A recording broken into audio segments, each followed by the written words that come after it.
টুম্পা টাকার বিনিময়ে আবাসিক হোটেলে পরপুরুষের সাথে আকাম করছে। দুজনের আকাম করা অবস্থায় টুম্পার ফোন বেজে উঠল।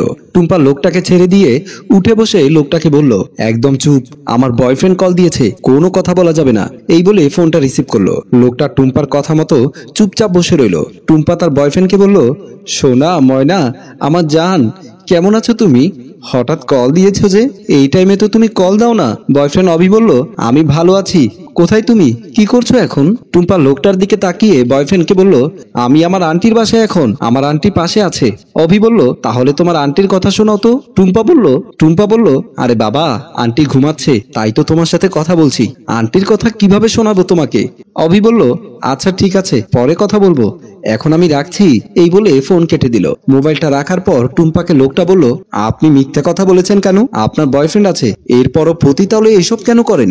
তার কাছে খরচের টাকা নিয়েই তো চলতে পারেন। টুম্পা বলল, আপনি এসেছেন আকাম করার জন্য, আকাম করে চলে যান। কেন এখানে এসেছি এসব আপনার জানার দরকার নেই। আর আমি খারাপ কাজে না আসলে আমার যে বয়ফ্রেন্ড আছে তার সাথে কথা বলা যাবে না, কারণ সে হচ্ছে শিল্পপতি, ওর হাতে কয়েকটা আইফোন থাকে। আমি যদি এসব না করি তাহলে দামি মোবাইল কিভাবে কিনবো? তার জন্য আমি এই খারাপ কাজে আসা।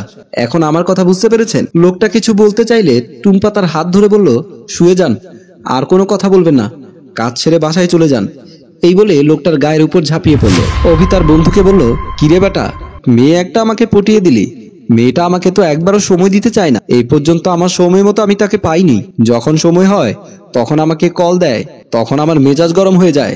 রাহুল বলল, বন্ধু, তোকে তো আমি নিজ থেকে জোর করে দেইনি মেয়েটাকে, তুই কিভাবে ওই মেয়েটার প্রেমে পড়েছিস তা আমাকে কিছুদিন পর বলেছিস।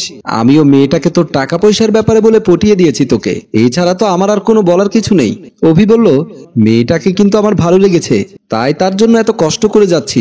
এখনো মেয়েটার হাতটা পর্যন্ত ধরতে পারিনি, তবুও ভালোবেসে যাচ্ছি। এছাড়া আমি চাচ্ছি মেয়েটাকে বিয়েও করব, কিন্তু আবার বিবেকও বাধা দিচ্ছে। রাহুল বলল, বিয়ে করলে তো ভালো কথা, কিন্তু আগেই বলছি মেয়েটা তেমন সুবিধার না, টাইম পাস ছাড়া আর কিছু করলে সুখী হতে পারবি না। অভি বলল, তাও বুঝতে পেরেছি, কি করতাম, আমি তো এমন ভাবে মেয়েটার প্রেমে পড়ে গেছি, ওর খারাপ দিকটা তো আমি দেখতে পারছি না। তাছাড়া আমার মনে হয় কয়েকজনের সাথে প্রেম করে।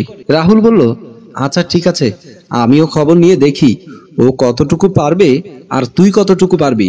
অভি বলল, আমাকে খবর নিয়ে বলিস কিন্তু। রাহুল ঠিক আছে বলে চলে গেল।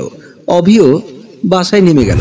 টুম্পা তার বান্ধবীকে বলল, আমার আর কিছু টাকা বাকি আছে, প্রায় 40,000 টাকা ম্যানেজ করতে পারলে আইফোন নিতে পারবো।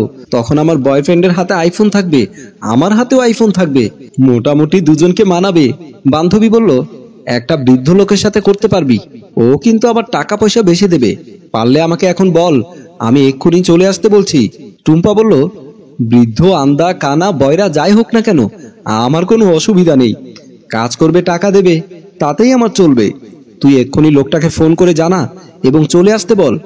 বান্ধবী বলল, আমার মোবাইলে টাকা নেই, তুই এক কাজ করতো, তোর হোয়াটসঅ্যাপ থেকে মেসেজ করে বল চলে আসতে এবং তোর বাসার অ্যাড্রেসটা দিয়ে দে। টুম্পা বলল, কিভাবে দেব? নাম্বারটা আমার কাছে দিয়ে দে, মোবাইলটা এদিকে দে, তার নাম্বার তুলে দিচ্ছি। এই বলে মোবাইলটা নিয়ে নাম্বার তুলে দিল। মোবাইলটা নিয়ে বান্ধবীকে বলল, ঠিক আছে, তাহলে তুই এখন যেতে পারবি, লোকটাকে আমি আমার বাসায় চলে আসতে বলছি। আর লোকটা কি শিল্পপতি নাকি? বান্ধবী বলল, টাকা পয়সা চিন্তা করতে হবে না, তুই শুধু একটু ভালো মতো মজা দিলেই হচ্ছে। টুম্পা বলল, তুই টেনশন নিস না, এসব আমাকে বলতে হবে না, দেখবি আমি কাবু করে ফেলবো। বান্ধবী ঠিক আছে বলে বিদায় নিয়ে চলে গেল। তারপর টুম্পা লোকটাকে মেসেজ করতে লাগলো। অভি তার মোবাইলে টুম্পার মোবাইলের সবকিছু হ্যাক করার পর দেখতে পেল সে একজন পতিতা এবং দিনরাত প্রতিনিয়ত বিভিন্ন লোকের সাথে কথা বলে। হঠাৎ একটা আপডেট আসলো, একটা লোক টুম্পার বাসায় যাবে, সাথে টুম্পার অ্যাড্রেসটাও লিখে দিল। অভি নিজে নিজে বলল, খবরটা রাহুলকে দিতে হবে, আমি এক্ষুনি রাহুলকে কল দেব। বলেই মোবাইলটা বের করে রাহুলকে ফোন দিল। মোবাইলটা রিসিভ করার সাথে সাথেই অভি বলল, দোস্ত, সম্পূর্ণ খবর আমি আমার মোবাইলে নিয়ে আসছি, তুই যে মেয়ে আমাকে পটিয়ে দিয়েছিস সে মেয়ে তো একজন পতিতালয়ে কাজ করে। রাহুল বলল, তুই এসব কথা কোত্থেকে জানলি? অভি বলল, বললাম না, ওর সমস্ত কিছু এখন আমার মোবাইলের মধ্যে চলে এসেছে, এখন কি করব সেটা বল। সন্ধ্যা 7টায় ওর বাসায় লোকটা যাবে, আমি কি বাসায় যাব নাকি সমস্ত আদান প্রদান তোকে দিয়ে দেব, তুই গিয়ে দেখা করবি আর কি। রাহুল বলল, বন্ধু, ও যেহেতু খারাপ মেয়ে, ওসব না করে ওই রাস্তা ছেড়ে দে। অভি বলল, বন্ধু, আমি পারবো না রে, আমি ওর প্রেমের গভীরে ঢুকে গেছি, আমি পারছি না ওকে ভুলে থাকতে। রাহুল বলল, বন্ধু তোর যা ইচ্ছে তাই কর, আমার কিন্তু মাথায় কিছু আসছে না। অভি বলল, ঠিক আছে রাখ, তাহলে আমি কি করতে পারি দেখি। এই বলে ফোনটা কেটে দিয়ে নিজে নিজে সিদ্ধান্ত নিল, আমি সন্ধ্যায় তার বাসায় যাব। এই বলে বের হয়ে গেল। বৃদ্ধ লোকটা টুম্পাকে বলল, তোমার বাসায় এসে আমি এসব করব? আমার মনে হচ্ছে আমাদের সিদ্ধান্তটা ঠিক হচ্ছে না। টুম্পা বলল, একেবারে নিশ্চিন্তে থাকেন, এখানে কোনো অসুবিধা নেই। আপনার মতো কত লোক এসে শেষ করে গেছে, তার কোনো হিসেব নেই। এর মধ্যে অভি এসে টুম্পাকে বলল, আমিও আপনার সাথে আকাম করতে চাই। টুম্পা ও বৃদ্ধ লোকটা চমকে গিয়ে দাঁড়িয়ে উঠে গেল। তারপর টুম্পা আমতামতা করে অভিকে বলল, তুমি এখানে কি করে আসলে? আমি এই পর্যন্ত তোমাকে আমার বাসার পরিচয়টা দেইনি। অভি বলল, এড্রেস না দিলেও আমি নিজের দায়িত্ব হিসেবে চলে এসেছি আর কি। কিন্তু এখানে এসে দেখছি তুমি কত বড় মাফিয়া এবং ব্যবসায়ী। এই লোকটা কে? টুম্পা বলল, উনি আমার নানা হয়, অনেকদিন হয়ে গেছে, তাই আমাকে দেখতে এসেছে। অভি বলল, মিথ্যে কথা বলো না, আমি সব কিছু জানি। উনি হচ্ছে একজন ক্ষুধার্ত লোক। তুমি উনার সাথে হোয়াটসঅ্যাপে যা যা বলেছো সব কিছু আমার কাছে রেকর্ড আছে। কত টাকা দেবে ওই লোকটা, কত সময় পর্যন্ত করবে, সমস্ত কিছু আমার কাছে প্রমাণ আছে। হোয়াটসঅ্যাপ ও মেসেঞ্জার হ্যাক করেছি। টুম্পা বলল, আসলে তুমি যা বলছো সব সত্যি। আমি খারাপ মেয়ে, তোমার সাথে আমাকে কখনো মানাবে না। তুমি এক্ষুনি বাসা থেকে বের হয়ে যাও, এখানেই তোমার সাথে আমার সম্পর্ক শেষ।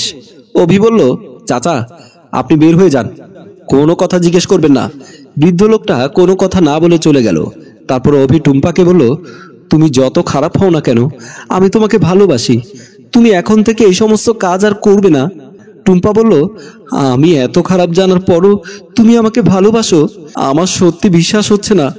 অভি বলল, তোমার কত টাকা লাগবে আমাকে বলো, আমি তোমার সমস্ত চাহিদা পূরণ করতে চেষ্টা করব।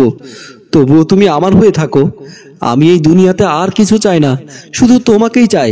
টুম্পা ভয়ে অভিকে জড়িয়ে ধরবে সেই সাহস পর্যন্ত পাচ্ছে না, বিরাট অন্যায় করে ফেলেছে তাই। টুম্পা বলল, ঠিক আছে, আমি খারাপ, আরো অনেক লোকের সাথে আকাম করেছি, এসব জানার পরও তুমি যেহেতু আমাকে ভালোবাসো, ঠিক আছে, আমি তোমার কথাই রাখলাম, এখন থেকে আর কিছু করব না। অভি হাতটা ধরে বলল, আমাকে কথা দাও। টুম্পা বলল, হ্যাঁ কথা দিলাম। তবুও অভির বিশ্বাস হচ্ছে না, মেয়েটা ভালো হয়ে গেছে। কিন্তু টুম্পা মনে মনে খুশি হয়ে গেল। সম্মানিত ভিউয়ার্স, গল্পটা যদি কারো সাথে মিলে যায়, লাইক কমেন্ট ও শেয়ার করে জানাবেন। রচনা ও পরিচালনায় আবু সাইদ রিয়ান।